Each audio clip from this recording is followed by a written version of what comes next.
আমরা এখানে log in করার পর জিকি স্টোরে লগ ইন করার পর আমরা 3 ডটস মেনু থেকে অ্যাপ সেটিংসে যাব। অ্যাপ সেটিংসে গেলে আমরা এখানে দেখতে পাবো যে এইসব অ্যাপগুলো ইনস্টল করা আছে সবগুলো এখানে দেখা যাবে।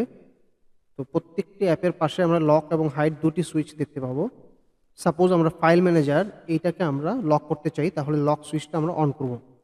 লক সুইচটা অন করলে এখন আমরা যদি ফাইল ম্যানেজার অ্যাক্সেস করতে চাই, আমাকে আনলক করে অ্যাক্সেস করতে হবে, আমাকে পাসওয়ার্ড দিতে হবে।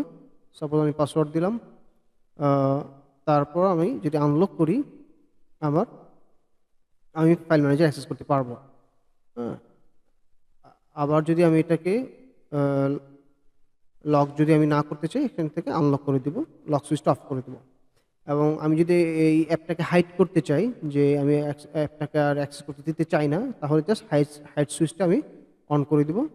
অন করলে এটা আমার এখান থেকে চলে যাবে এবং আর অ্যাক্সেস করা যাবে না।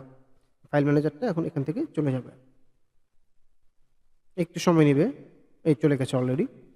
তো এখন আর ফাইল ম্যানেজারটাকে আমার অ্যাক্সেস করা যাবে না। আমি যদি আবার ফাইল ম্যানেজারটাকে অ্যালাউ করতে চাই, তাহলে জাস্ট এই হাইডটাকে আমি হাইড সুইচটা অফ করে দেবো, আনহাইড করে দেবো, তাহলে আবার এটা আমার এখানে চলে আসবে এবং অ্যাক্সেস করা যাবে। চলে আসছে, এখান থেকে এখন অ্যাক্সেস করা যাবে। এভাবে আমরা যে কোনো অ্যাপই হাইড এবং লক করতে পারবো।